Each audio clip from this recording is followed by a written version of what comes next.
JS media Malayalam Christian YouTube ചാനലിലേക്ക് ഏവർക്കും സ്വാഗതം. മനഃശാസ്ത്ര അഭിമുഖം 4-ാം ഭാഗം.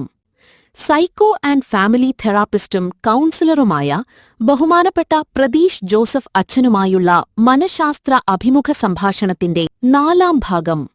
ദയവായി തുടർന്ന് ശ്രവിക്കുക. ഇങ്ങനെ ഒരുപാട് ക്ലയൻസുമായിട്ട് ഡീൽ ചെയ്ത് ഒരുപാട് പ്രശ്നങ്ങളൊക്കെ പരിഹരിച്ചിട്ട് ഈ ക്ലയൻസിന്റെ പ്രശ്നങ്ങളെല്ലാം അച്ഛന്റെ മനസ്സിനെ അഫക്ട് ചെയ്തിട്ടുണ്ട്. പ്രശ്നങ്ങളെല്ലാം കൂടെ കൈകാര്യം ചെയ്ത് നമുക്ക് അവസ്ഥ എന്തായിരിക്കും? ഒരു ദിവസം ഞാൻ അവിടെ പറഞ്ഞു, I don't want to become a full fledge therapist. It's very draining ആണ്, ഭയങ്കര ഡ്രെയിനിങ്. നമ്മുടെ ഭയങ്കര ഇതെല്ലാം ഒന്ന് ഈ ക്ലയൻസിന്റെ ഡീറ്റെയിൽസ് മുഴുവൻ എഴുതിയെടുക്കണം, എല്ലാം നോട്ട് ചെയ്യണം. ഇവൻ കണ്ണടച്ചു, കരഞ്ഞു, ചിരിച്ചു, എല്ലാം വെർബാറ്റി മുഴുവൻ എഴുതിയെടുക്കണം. It's a long strain to write all this stuff. Okay, രണ്ട് ഈ എഴുതിയെടുത്ത് മുഴുവൻ പഠിക്കണം. അടുത്ത സെഷൻ വരുമ്പോഴത്തേക്ക് മുഴുവൻ പഠിച്ചു വെക്കണം. ഇതിനകത്ത് നമ്മൾ ഈ നറേഷനകത്ത് എവിടെയൊക്കെയാണ് അണ്ടർലൈൻ ചെയ്യേണ്ടതെന്ന് കണ്ടുപിടിക്കണം. What are the emotional struggles, what are the problem struggles കണ്ടുപിടിക്കണം. എന്നിട്ട് നമ്മൾ തെറപ്പി പ്ലാൻ ചെയ്യുന്നത്. CBT വേണോ, REBT വേണോ നമുക്ക് പ്ലാൻ ചെയ്യുന്ന അപ്പോഴാണ് ആക്ച്വലി. ഇതൊരു സ്ട്രെസ്ഫുൾ ആക്ട് ആണ് ആക്ച്വലി. ഇതെല്ലാം ഓർത്ത് വെക്കണം, സകല കാര്യം ഓർത്ത് വെക്കണം. ഇത് ബ്രെയിൻ ഭയങ്കര ഡ്രെയിൻഡ് ഔട്ട് ആകുന്ന എഫക്റ്റ് ആണ്. അപ്പൊ ചോദ്യമാണ്, ഇത് ഡ്രെയിൻഡ് ഔട്ട് ആകുമോ? ശരിക്കും പറഞ്ഞാൽ ഡ്രെയിൻഡ് ഔട്ട് ആകും. നമ്മൾ ഒരു 4-5 സെഷൻ കണ്ടിന്യൂസ് കഴിയുമ്പോഴേ നമുക്ക് തലയ്ക്ക് കനം കൂടും, സംശയമില്ല. പക്ഷെ എന്നും പറഞ്ഞ് നമ്മളെ അഫക്ട് ചെയ്ത് നമ്മൾ സമ്മതിക്കാൻ പാടില്ല. അപ്പൊ ഞങ്ങൾ ചെയ്യുന്നത് സബ്ജക്റ്റീവ് ആൻഡ് ഒബ്ജക്റ്റീവ് അപ്രോച്ച് എന്ന് പറയും. സബ്ജക്റ്റീവ് അപ്രോച്ച് ആയിരിക്കും ആദ്യമൊക്കെ സബ്ജക്റ്റീവ് അപ്രോച്ച് വരും. ഓക്കെ, നമ്മൾ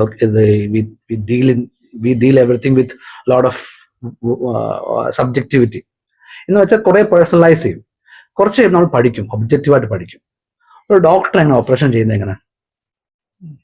സബ്ജക്റ്റീവായിട്ട് കണ്ടാൽ ഡോക്ടർക്ക് ഓപ്പറേഷൻ ചെയ്യാൻ പറ്റത്തില്ല. കൈവറയ്ക്കും, ഇമോഷൻസ് ഉണ്ടാകും.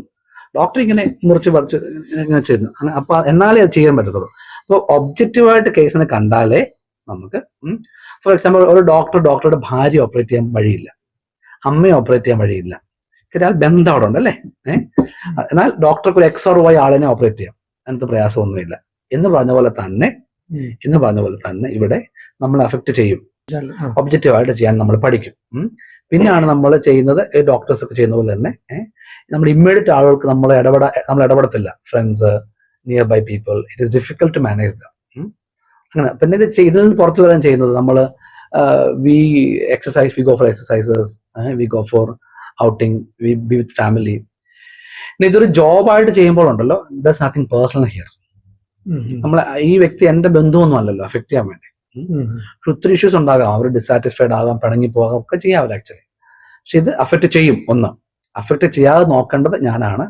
അതുള്ള വഴി എനിക്ക് അറിയാമല്ലോ, അത് കണ്ടുപിടിച്ച് ഞാൻ ചെയ്യും. സോ അങ്ങനെ ആകുമ്പോൾ അത് അഫക്ട് ചെയ്യാതൊക്കെ കുറെയൊക്കെ മുന്നോട്ട് പോകും. എങ്കിലും എല്ലാ ജോലിക്കും അതിന്റെ അഫക്റ്റിംഗ് ഉണ്ടല്ലോ.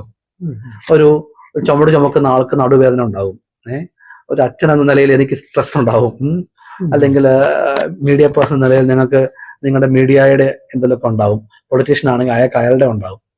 എല്ലാ ജോലിക്കും സൈഡ് എഫക്ട്സ് ഉള്ള പോലെ തന്നെ ഈ ജോലിക്ക് സൈഡ് എഫക്ട്സ് ഉണ്ട് എന്ന് കണ്ടാൽ മതി എന്നുള്ളതേ ഉള്ളൂ. ക്ലയൻസിന്റെ കുറെ ചോദ്യങ്ങൾ കിട്ടിയിട്ടുണ്ട്. വീഡിയോ ഒരുപാട് ലെങ്തി ആയിട്ടുണ്ട്, വൈൻഡപ്പ് ചെയ്യാന്ന് വിചാരിക്കുകയാണ്. അടുത്ത എപ്പിസോഡിൽ ചോദ്യം ചോദിക്കാമെന്ന്.